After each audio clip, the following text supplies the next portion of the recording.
milligrams para iwas sa mata. May 20... Feel all alone in this world, and there's nobody to count your tears. Just remember, no matter where you are, Allah knows.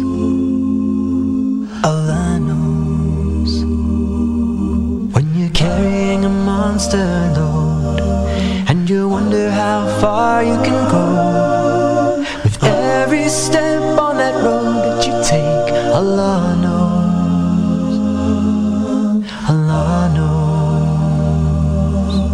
No matter what inside or out, there's one thing of which there's no doubt. Allah knows. Allah knows. And whatever lies in the heavens and the earth, every star in this whole universe, Allah knows. Allah knows. When you find that special someone, feel your whole life has barely begun. You can walk on the moon, shout it to everyone. Allah knows.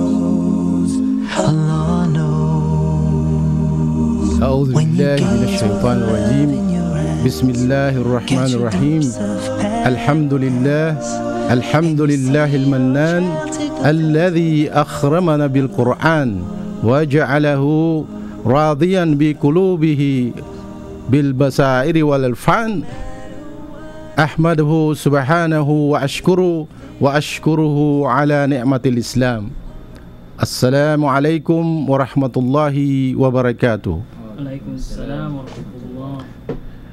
Muli po tayo ay nagbabalik sa ating palatuntunan, sa ating Muslim Hour, ang ating Risalatul Islam. Dito lang po yan maririnig at mapapanood sa himpilan ng radyo, ang DWJJ 684 sa inyong mga AM band. At tayo rin po ay napapanood sa Channel 16 at sa live streaming ng ating live program. At ang ating pong programa ay sumasa inyo sa tuwing araw ng linggo sa ganap na ika-5 ng hapon hanggang ika-6 ng hapon. Ako pa rin po ang inyong lingkod, Kamar bin Yaqub Sabdullah, ang inyong kaibigan, ang inyong kapatid sa Himpapawid. At kasakasama ang ating mga kaibigan, ang ating mga kapatid sa pananampalataya, mashallah. At syempre mga kaibigan, ano po, sa inyo pong lahat na sumusubaybay sa amin, isang mapayapang hapon at isang mapayapang panonood sa ating palatuntunan, at ang ating pandaigdigang pagbati sa inyo po ng mga Muslim ng Assalamualaikum warahmatullahi wabarakatuh. Masallah, sa hapon pong ito at tayo po ay magpapatuloy ng ating pamamahagi ng makabuluhang impormasyon sa ating programa, ang hinggil sa mga Muslim at sa relihiyong Islam. Bueno po, ating pagbibigyan ng pagkakataon upang bumati ang ating mga panauhin, ang ating mga co-host ang ating mashallah, ating mga masisigasig at mga nagagandahang lalaki, mashallah, subhanallah. Unahin po natin ang ating kapatid, si kapatid Jamil Baluran, na nanggaling pa sa Bulacan at nanggaling sa NCR upang tayo ay palagi ang tugunan sa ating programa. Inshallah, kapatid Jamil. Yes, a'udhu billahi minasyaitanir rajim. Bismillahirrahmanirrahim. Subhanaka la ilma lana illa ma 'allamtana innaka anta alimul hakim. Muli po sa pagpapatuloy sa aming gawain sa pagpapalaganap ng mensahe dito po sa loob ng radio DWJJ 684 kilowatts Radio Vision, Cabanatuan City.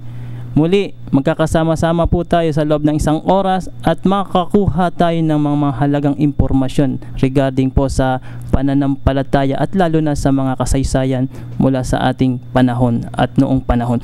So muli po, ang pagbati po sa aking mga kasama ngayon dito sa loob, si Ustad Kamal at si Ustad Ali Nur.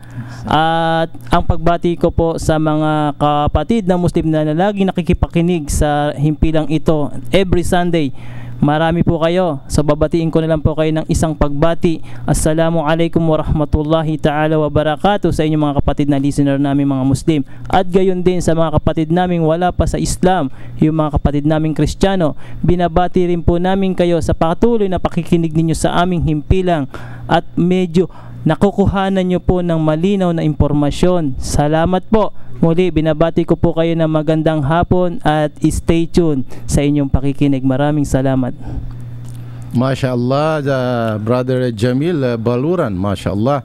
Yun po ang pagbati ng ating kapatid, si Brother Jamil, para sa ating lahat. Meron po sa pagbati pa rin ng ating kasama, si Ustad Alinur Abdul Jabbar. Inshallah. Alhamdulillah Rabbil Alamin. Wassalatu wassalamu ala asyrafil anbiya'i wal mursalin Sayyidina Muhammad wa ala alihi wa sahbihi ajmain wa ba'd. Assalamualaikum warahmatullahi ta'ala wabarakatuh sa aming mga kapatid na nakikinig sa programang ito, sa hapon na ito, at magandang hapon po sa inyong lahat.